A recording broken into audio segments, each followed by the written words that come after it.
Hello, welcome to GATE academy plus. यहाँ हम signals and systems कर रहे हैं। लास्ट लेक्चर तक हमने एलिमेंट्री सिग्नल्स में यूनिट इम्पल्स, यूनिट रैंप और यूनिट स्टेप फंक्शंस देख लिए थे। तो यूनिट इम्पल्स सिग्नल पर हमने कुछ ऑपरेशंस परफॉर्म करके देखे, यूनिट इम्पल्स फंक्शन की डेफिनेशन देखी। अब इस लेक्चर में हम प्रॉपर्टीज़ ऑफ इम्पल्स फंक्शन या properties of direct delta function ये हम डिस्कस करने वाले हैं। ठीक है, तो इसको डिस्कस करने से पहले अगर हम जैसे अभी तक हमने जो देख लिया, अगर हम कभी लिखते हैं ए यू ऑफ टी, तो इस सिग्नल को कैसा ड्रॉ करते हैं आप?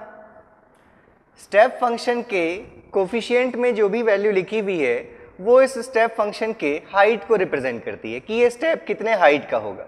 तो ये हमारा सिग्नल है ए यू ऑफ टी।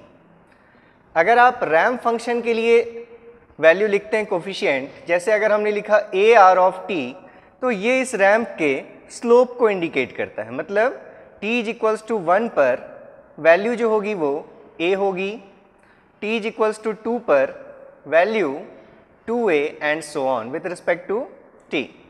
ऐसे ही अभी आपने देखा लास्ट लेक्चर में विथ रिस्पेक्ट टू t अगर हम इम्पल्स फंक्शन लिखते हैं, अगर हमने ये डेल t लिखा, अगर हम इसके पीछे a लिख दिया हमने a डेल ऑफ t, तो यहाँ हम इसको a लिखेंगे और ये a क्या रिप्रेजेंट करता है? एरिया को रिप्रेजेंट करता है।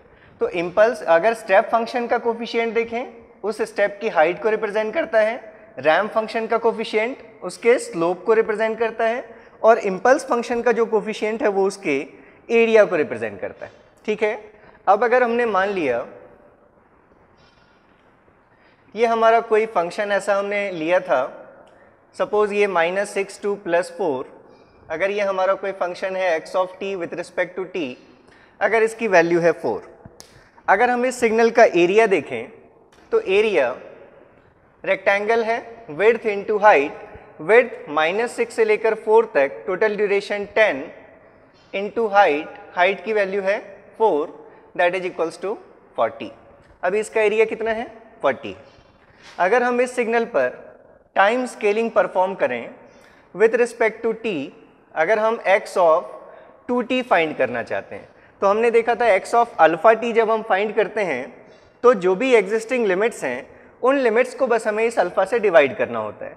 तो यहाँ अल्फा की वैल्यू 2 है, 2 से अगर इन दोनों लिमिट्स को हमने डिवाइड कर दिया तो ये लिमिट्स हमें कहाँ से कहाँ तक दिखेंगी? अब -3 से लेकर 2 तक।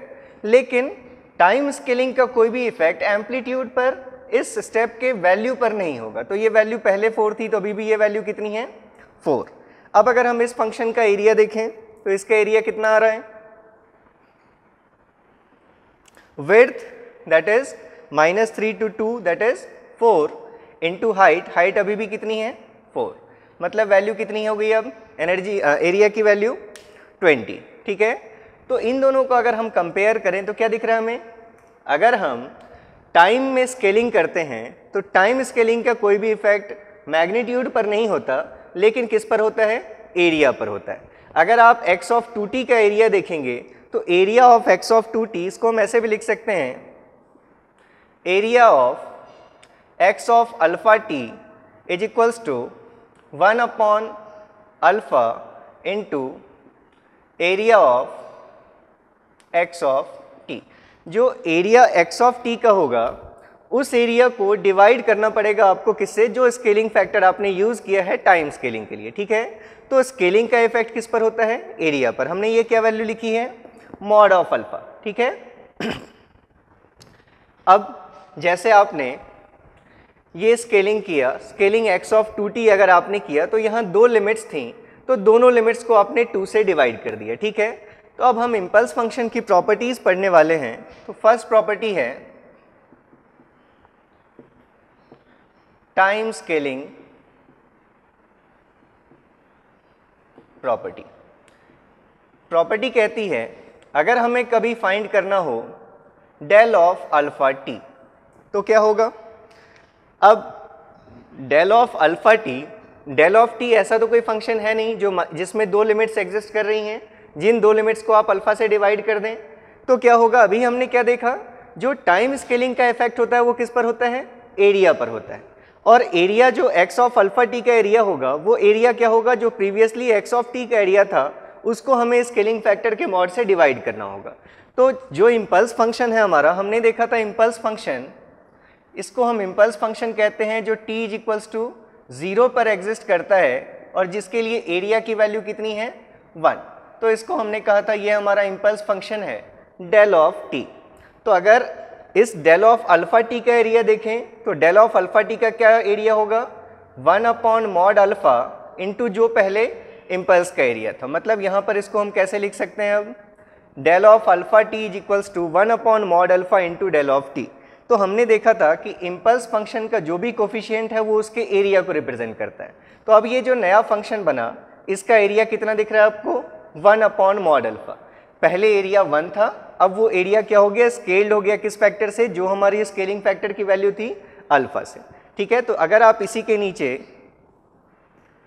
t के रिस्पेक्ट में del of alpha t draw करना चाहेंगे तो कैसा ड्रॉ करेंगे हम, t इक्वल्स टू 0 पर ही आप इम्पल्स बनाएंगे, लेकिन इसकी वैल्यू कितनी लिखेंगे आप इम्पल्स की, जो एरिया आप पहले 1 लिख रहे थे अब उस एरिया की वैल्यू कितनी लिखेंगे आप 1 अपॉन मॉड अल्फा। ठीक है, तो ये हमारी पहली प्रॉपर्टी है। अगर यही चीज़ शिफ्टेड इम्पल्स के फॉर्म में लिखनी हो, जैसे अगर आपको लिखना हो del of alpha into t plus और माइनस, ये कुछ भी साइन हो सकता है, beta, del of alpha t और प्लस और माइनस बीटा, मतलब यहाँ पर स्केलिंग फैक्टर अल्फा है और शिफ्टेड इम्पल्स है जो प्लस या माइनस से शिफ्टेड है। ठीक है, तो इसके लिए भी ये वैल्यू जो होगी इसको हम एज इट इज लिख सकते हैं 1 upon mod of alpha del of t plus और माइनस बीटा। ठीक है, तो ये हमारी पहली प्रॉपर्टी इम्पल्स फंक्शन के लिए टाइम स्केलिंग प्रॉपर्टी। ठीक है, नेक्स्ट प्रॉपर्टी है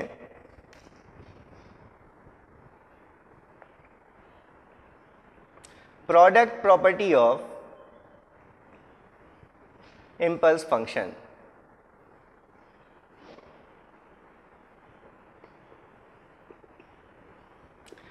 देखिए, अभी हमने बात की थी इम्पल्स के लिए जो वैल्यू लिखी हुई है वो उसकी हाइट नहीं है, वो क्या है, एरिया है। लेकिन आगे हम जितने भी कैलकुलेशंस करेंगे उन सब में हम इसको ट्रीट कैसे करने वाले हैं, जैसे कि ये उसके एम्पलीट्यूड की वैल्यू है।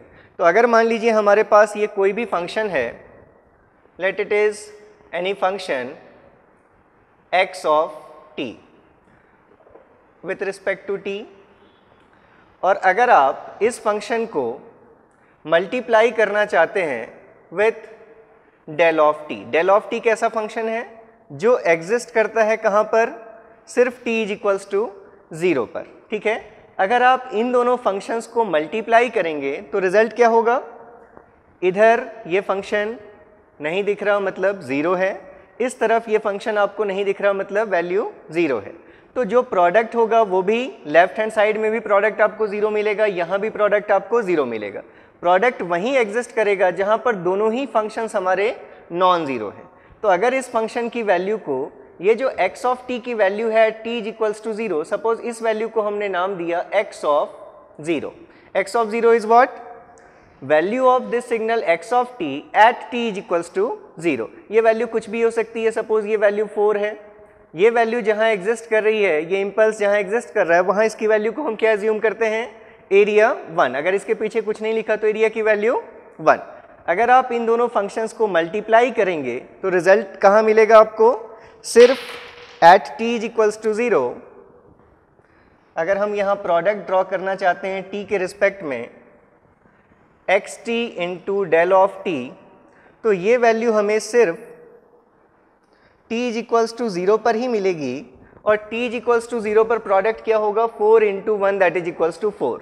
तो अगर 4 मतलब ये हमारे x ऑफ 0 की वैल्यू है, तो इसको हम क्या कहेंगे, ये क्या हमारा x ऑफ 0 है। ठीक है, अब इस फंक्शन को देखिए, ये फंक्शन कैसा है, ये फंक्शन भी टाइम की सिर्फ एक ही वैल्यू के लिए एग्जिस्ट कर रहा है। तो इस फंक्शन को भी हम क्या कह सकते हैं, ये हमारा क्या है, एक इम्पल्स फंक्शन है। अगर इसकी वैल्यू x ऑफ 0 नहीं होकर 1 होती तो इसको हम क्या कहते, impulse function del of t, क्योंकि उसका कोफिशिएंट 1 लिखते हैं अगर एरिया 1 होता तो।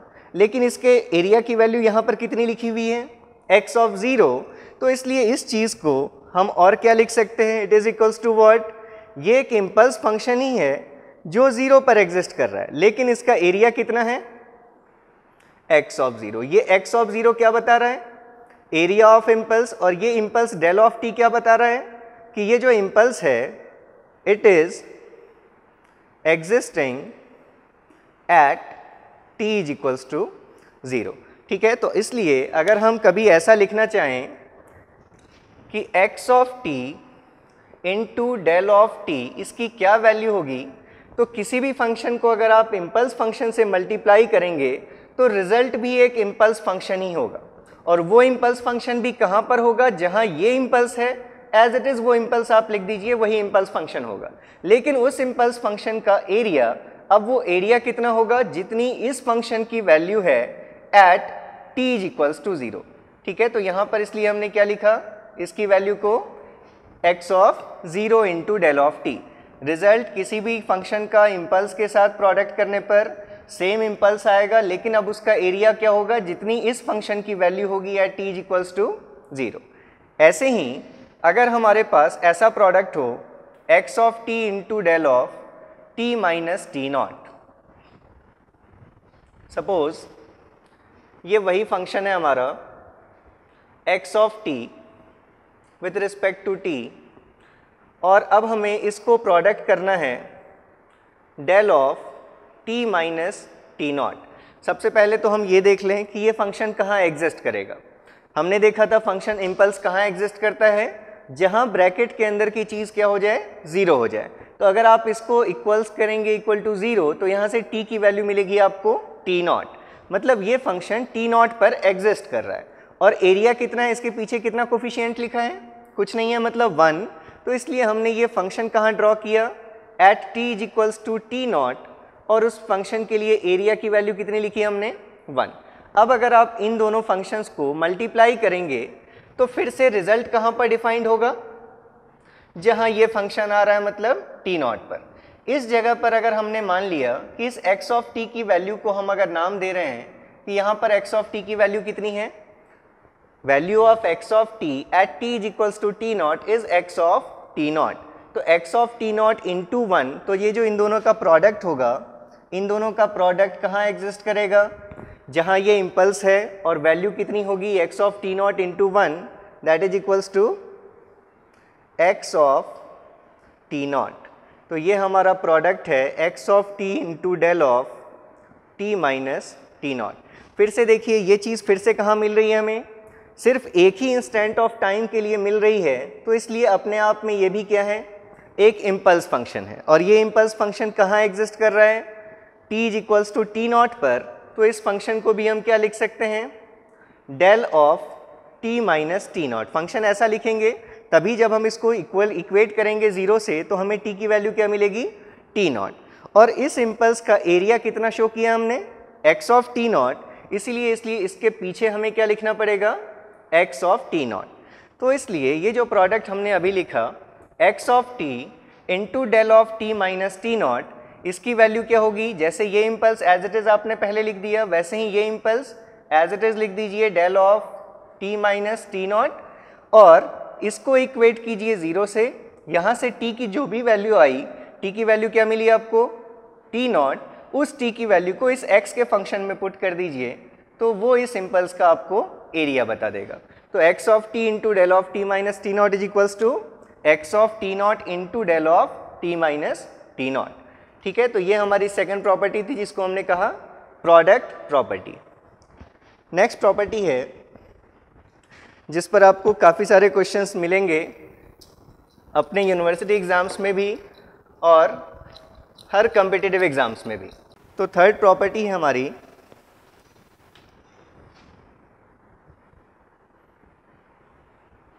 Shifting property of impulse function.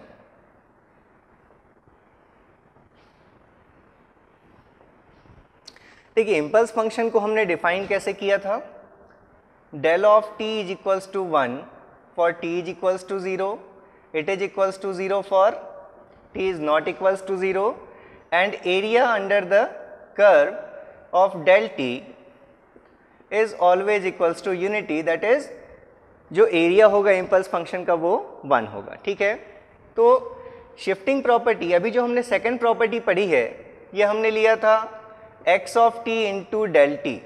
अगर इसी चीज़ को हम इंटीग्रेट कर लेना चाहते हैं from minus infinity to plus infinity, तो ये क्या होगा? अगर हमें ये रिजल्ट देखना है, यही हमारी शिफ्टिंग प्रॉपर्टी। तो अभी हमने देखा कि ये जो x of t into del of t है, इसके लिए हमने क्या वैल्यू लिखी? x of 0 into del of t। इस प्रोडक्ट को हमने डिफाइन किया है x of t into del of t is equals to x of 0 into del of t। तो अब हमें इसको इंटीग्रेट करना है from minus infinity to plus infinity d t. यहाँ देखिए ये x ऑफ 0 क्या लिखा है आपने? Value of x of t at t is equals to 0। और हमने इसको क्या दिखाया था?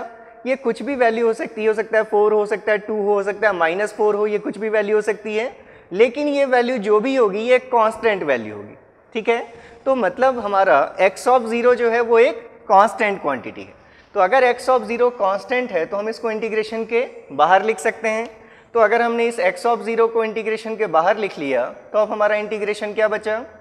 Minus infinity to plus infinity del of t d t. और अगर हम इस इंटीग्रेशन को देखें तो बहुत अच्छे से हम जानते हैं कि ये इंटीग्रेशन हमें क्या दे रहा है? एरिया अंडर द इम्पल्स, और area under the impulse is equals to unity. Therefore ये जो वैल्यू हो जाएगी वो क्या हो जाएगी? x of 0। तो देयरफॉर हम लिख सकते हैं integration from minus infinity to plus infinity x of t into del t d t is equals to x of 0। फिर से कोई ज़रूरी नहीं है कि limits of integration minus infinity से प्लस इन्फिनिटी हो। ये लिमिट्स बस ऐसी होनी चाहिए जिसके बीच में इस इम्पल्स का एग्जिस्टेंस आ जाए। मतलब अगर ये इम्पल्स डेल टी लिखा हुआ है, मतलब ये इम्पल्स कहाँ पर आता है? Del t, t is equals to 0 पर। तो हम यहाँ पर 0 माइनस से 0 प्लस भी अगर लिखते हैं इंटीग्रेशन के लिमिट्स, तो भी x of t into del of t d t के इंटीग्रेशन को हम लिख सकते हैं it is equals to x of 0। लेकिन अगर हमारे लिमिट्स, सपोज अगर हमने लिमिट्स लिख दी 2 से लेकर 4 तक और फिर लिखा हमने x of t into del of t d t, तो अब ये वैल्यू क्या होगी? इम्पल्स तो 0 पर ही आएगा, तो प्रोडक्ट भी सिर्फ 0 पर ही डिफाइंड होगा, लेकिन ये लिमिट 0 के बाद शुरू हो रही है, इसलिए कहीं पर भी 0 के बाद से इन दोनों का प्रोडक्ट हमें कभी भी नॉन ज़ीरो नहीं मिलेगा। इसलिए इस पूरे लिमिट की वैल्यू डायरेक्टली आप क्या लिख सकते हैं? 0। ठीक है, तो ये हमारी शिफ्टिंग प्रॉपर्टी का फर्स्ट पार्ट है। इसी का सेकंड पार्ट आप एक और देख सकते हैं। जैसे हमने अभी जो प्रॉपर्टी लिखी है शिफ्टिंग प्रॉपर्टी, वो हमने एक इम्पल्स जो 0 पर एग्जिस्ट कर रहा है उसके लिए अगर हमने लिखी है। अगर हम अब लिखें part B of shifting property, integration from minus infinity to plus infinity x of t into del of t minus t naught d t. अब ये जो इम्पल्स है ये कहाँ एग्जिस्ट कर रहा है? t is equals to t naught पर। कैसे पता चला आपको? इस ब्रैकेट के अंदर की चीज़ को आपने 0 पुट करके देखा।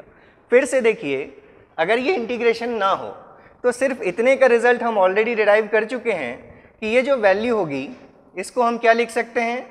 x of t into del of t minus t naught को, इस वैल्यू को पुट कीजिए 0, यहाँ से t की जो भी वैल्यू मिली उसको इस x में पुट कीजिए, तो इसको हमने लिखा था x of t naught into del of t minus t naught, और इंटीग्रेशन फ्रॉम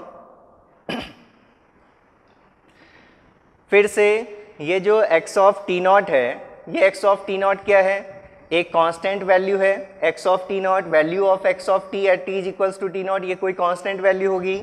इस कांस्टेंट को अगर आप इंटीग्रेशन के बाहर लिख लें तो x of t naught integration from minus infinity to plus infinity del of t minus t naught d t. मतलब फिर से क्या है? हम एक इम्पल्स को इंटीग्रेट कर रहे हैं, जो इम्पल्स कहाँ पर आ रहा है? टी नॉट पर। तो इसका मतलब हम फिर से इम्पल्स का एरिया फाइंड कर रहे हैं, और इस इम्पल्स का एरिया कितना होगा? पीछे जो भी कोफिशिएंट है वही इसका एरिया है, पीछे कुछ नहीं लिखा मतलब 1, तो इस एरिया की वैल्यू फिर से कितनी होनी है? 1। तो therefore it is equals to x of t naught into 1 that is equals to x of t naught. ठीक है, तो हमारे पास अब दो रिजल्ट्स आ गए। ये रिजल्ट जो आया हमारा minus infinity to infinity x of t into del of t minus t naught d t is equals to x of t naught. फिर से कोई ज़रूरी नहीं है कि लिमिट्स हमारी माइनस इन्फिनिटी से प्लस इन्फिनिटी हो। लिमिट्स कैसी होनी चाहिए, जिस बीच में इस इम्पल्स का एग्जिस्टेंस आ जाए। तो ये इम्पल्स कहाँ एग्जिस्ट कर रहा है, टी नॉट पर। तो इस लिमिट्स की इंटीग्रेशन अगर मैं टी नॉट माइनस से टी नॉट प्लस लिख दूँ, मतलब टी नॉट के जस्ट पहले से लेकर टी नॉट के जस्ट बाद तक भी अगर मैं इंटीग्रेट करूँ इस वैल्यू को, तो ये x of t into del of t minus t naught d t, ये अभी भी क्या रिजल्ट देगा, एक्स ऑफ टी नॉट। तो आपको करना कैसे है इस टाइप के प्रॉब्लम्स में, सबसे पहले इम्पल्स फंक्शन के अंदर की चीज़ को देखिए, जो भी ये चीज़ लिखी हुई है इसको पुट कीजिए 0 और यहाँ से t की वैल्यू फाइंड कीजिए। t की जो भी वैल्यू मिली, जैसे यहाँ से t की क्या वैल्यू मिली, टी नॉट, तो जो भी t की वैल्यू मिली, जो भी x का फंक्शन गिवन है उसमें t की जगह पर बस वो वैल्यू पुट कर दीजिए। इस पूरे इंटीग्रेशन का सिर्फ वही सॉल्यूशन हो जाएगा। ठीक है, तो यहाँ से x ऑफ t की जगह आपने क्या पुट कर दिया, टी नॉट। तो इस पर हम कुछ एग्जाम्पल्स करके देखते हैं, तो आपको ये चीज़ें और अच्छे से क्लियर हो जाएंगी। और इस चीज़ को ध्यान रखना है, अगर इंटीग्रेशन की लिमिट्स ऐसी हैं जहाँ पर आपका इम्पल्स उस लिमिट के बीच में एग्जिस्ट नहीं कर रहा, तो आपको पूरा इंटीग्रेशन निकालने की कोई ज़रूरत नहीं है। डायरेक्टली आप वैल्यू इक्वल्स टू क्या लिख सकते हैं, 0। एक और प्रॉपर्टी है इम्पल्स फंक्शन की, scaling property of impulse function में ही वो आती है। नॉर्मली वो करवाते नहीं है कन्फ्यूज़न से बचने के लिए आपके, लेकिन वो अभी मैं करवाऊँगा आपको। एक दो एग्जाम्पल्स पहले हम इन बेसिक प्रॉपर्टीज़ पर देख लें, फिर वो प्रॉपर्टी भी हम यहाँ डील करेंगे। ठीक है, evaluate the value of integral I that is equals to t square plus 4 into del of t minus 3 d t. इस फंक्शन को आप कह सकते हैं कि ये आपका फंक्शन है एक्स ऑफ टी, और इस चीज़ को आप लिख सकते हैं del of t minus t naught d t. तो इस पूरे इंटीग्रेशन को सॉल्व करने के लिए सबसे पहले स्टेप क्या है हमारा, सबसे पहले देखिए कि ये इम्पल्स फंक्शन कहाँ एग्जिस्ट कर रहा है। तो उसके लिए आप क्या करेंगे, इस ब्रैकेट के अंदर की चीज़ को पुट करेंगे 0। अगर आपने इसको 0 पुट किया तो t की क्या वैल्यू मिली आपको, 3। सबसे पहले चेक कीजिए कि क्या वो 3 इस गिवन लिमिट्स के बीच में आ रहा है, -6 से 8 के बीच में ये 3 एग्जिस्ट कर रहा है, मतलब ये इम्पल्स हमारा इस बीच में एग्जिस्ट करेगा। तो डायरेक्टली आप अपने फॉर्मूले को अब यूज़ कर सकते हैं कि इस पूरे इंटीग्रल की वैल्यू क्या हो जाएगी, इसको पुट किया 0, t की वैल्यू फाइंड की, जो भी t की वैल्यू मिली उस t पर इस x ऑफ t की वैल्यू फाइंड कर लीजिए। मतलब इस पूरे इंटीग्रल i की वैल्यू हो जाएगी simply value of t square plus 4 at t is equals to 3। बस यहाँ पर t की जगह 3 पुट कर दीजिए, तो 9 plus 4 that is equals to 13। ये इतना सिंपल।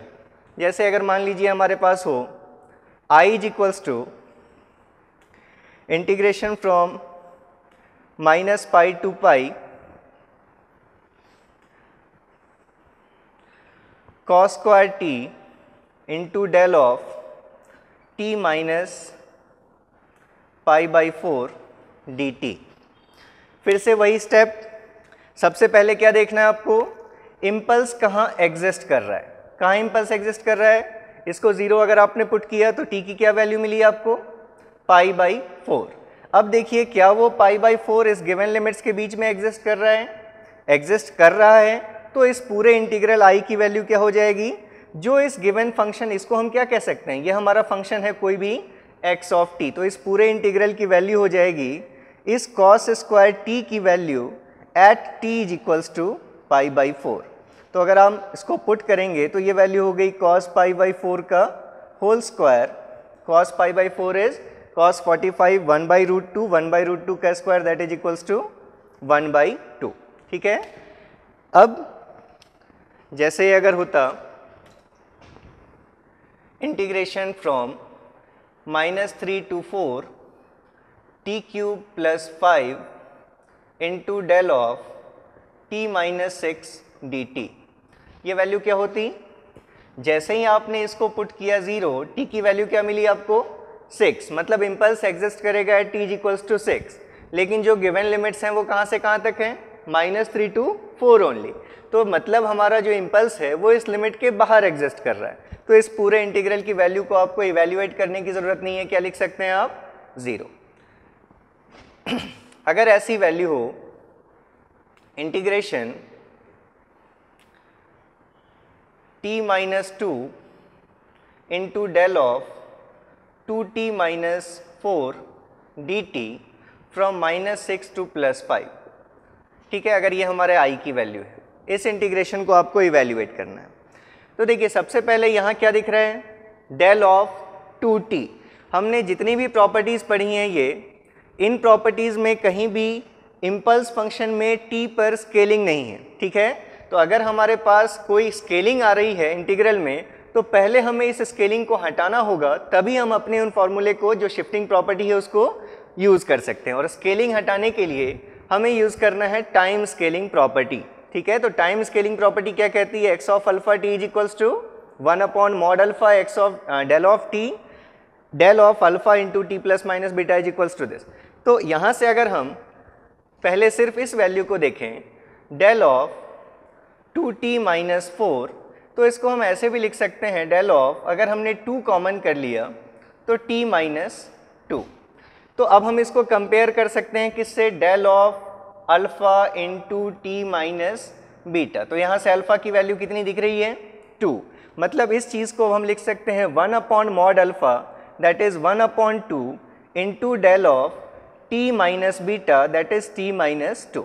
तो अब हमारे ये जो इम्पल्स था, स्केल्ड इम्पल्स, अब इस इम्पल्स की जगह पर हम ये वैल्यू पुट कर सकते हैं और इस फाइनली इंटीग्रल को इवेल्युएट कर सकते हैं। तो अब हम i इज इक्वल्स टू लिख सकते हैं, therefore i is equals to, ये 1/2 जो इस फंक्शन में आई वैल्यू, उसको कांस्टेंट हम बाहर लिख लें अगर, 1/2 integration from -6 to 5 t minus 2 into del of t minus 2 dt। अब हम जैसे यूज़ कर रहे थे अभी तक शिफ्टिंग प्रॉपर्टी, अगर हम इसको 0 पुट करें तो t की वैल्यू क्या मिल रही है हमें, 2। जो भी t की वैल्यू मिली उसको चेक कीजिए, वो इस इंटीग्रल के लिमिट्स के बीच में एग्जिस्ट कर रही है।